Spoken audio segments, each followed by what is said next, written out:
Naturalmente, sabemos que en términos generales la norma jurídica es una norma de conducta social externa que se impone por el Estado. De aquí partimos con Estado y derecho. Al relacionar estas dos nociones, podemos entrar al estudio de la relación entre Estado y derecho. Al hablar del Estado nos referimos al orden jurídico y viceversa. Ahora bien, ¿constituyen el Estado y el derecho entes distintos pero relacionados de alguna manera esencial? ¿O tratase por el contrario meramente de dos palabras que designan una sola cosa, de suerte que en realidad coinciden plenamente? Si no son una misma cosa, ¿cuáles son las relaciones entre ambos? ¿La existencia del Estado implica la del derecho o, por el contrario, es posible concebir la existencia del Estado sin el orden jurídico? ¿La existencia del derecho implica la del Estado o, por el contrario, es posible concebir la existencia del orden jurídico sin la del Estado? Estos problemas ya han sido resueltos por diversas doctrinas que se clasifican en 4 grupos. El primero nos dice que de las teorías que consideran al Estado como una mera realidad social, como un complejo de hechos sociológicos ajenos en todo al orden jurídico y como un fenómeno de mando.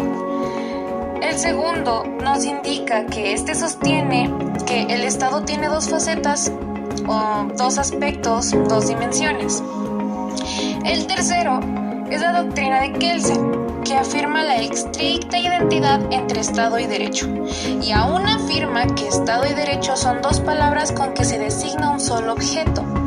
Y el cuarto considera que en el Estado hay realidades sociológicas y aspectos jurídicos.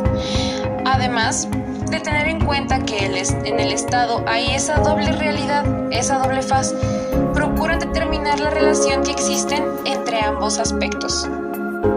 Ahora bien, las teorías puramente sociológicas del Estado afirman en su primera parte que el Estado es una realidad sociológica. Después incurren en el error al considerar que el Estado solo tiene ese aspecto sociológico y lo quieren definir como un complejo de hechos sociológicos, dejando completamente a un lado todo el aspecto jurídico. Más aún incurren en contradicción, aunque esta podría tratarse de una contradicción de índole formal. Primero afirman que en el Estado solo hay hechos sociológicos y después al constatar que encuentran en el Estado un fenómeno de mando.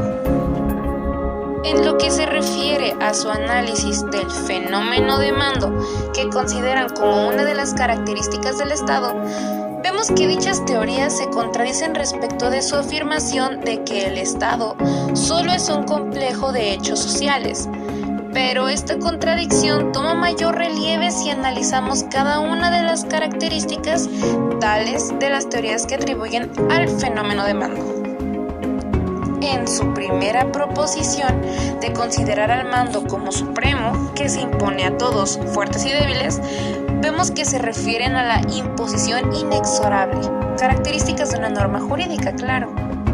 La segunda característica señala esas doctrinas al fenómeno de mando, se refiere también al orden jurídico, pues definen al mando estatal como un mando estable según una regularización objetiva externa. El tercero nos dice, además, estas doctrinas que el mando tiene la pretensión de ser legítimo y sabemos que también la regulación jurídica tiene esa pretensión como característica. En el cuarto término nos dicen esas doctrinas que la finalidad de mando que se da dentro del Estado es asegurar una convivencia duradera y ordenada de los hombres y de los grupos. Además, nos dicen estas doctrinas, en quinto lugar, que el mando que existe dentro del Estado tiene referencia a principios de justicia. Ahora bien, la conclusión que sacamos de este análisis es lo inexacto de la afirmación que hacen estas doctrinas de que únicamente existe un aspecto sociológico dentro del Estado. La definición de estas doctrinas es intrínsecamente exacta, pero es falsa desde el punto de vista formal, pues su primera afirmación es que el Estado es de un mero hecho sociológico. y es tanto como decir que la realidad del Estado está compuesta de aquellos hechos con los cuales se trata de construir el orden jurídico. Ahora bien, al comenzar a hablar sobre la teoría pura del derecho, hablaremos también sobre Hans Kelsen. Hans Kelsen fue un jurista y filósofo austriaco que es considerado el jurista más influyente del siglo XX. La idea subyacente en la teoría pura del derecho es la autonomización del derecho de la política, sociología, moral e ideología. Esta autonomización busca otorgar el derecho unidad y carácter científico. Lo consagra como una disciplina positiva. Kelsen en la teoría pura opone el positivismo jurídico o iuspositivismo con el derecho natural.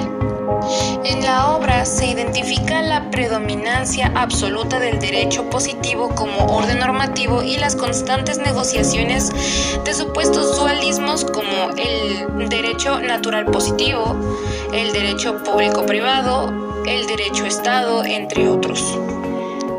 La obra extirpa del análisis científico toda noción ajena a la producción jurídica, creada mediante medios procedimental y formalmente establecidos como la ley y los actos administrativos. Los móviles de la teoría pura del derecho son, en primer lugar, la cientificación del estudio del derecho y la desideologización del derecho. Aunque también, por otra parte, Kelsen sustenta un ordenamiento jurídico sobre la base de la jerarquía normativa, que habla sobre que toda norma obtiene su vigencia de una norma superior. Esta jerarquía tiene su máxima representante en la Constitución. Sin embargo, la Constitución tiene aún un sustento anterior conocido como forma fundante básica, además de que establece la validez de la norma en su modo de producción y no en el contenido de la misma.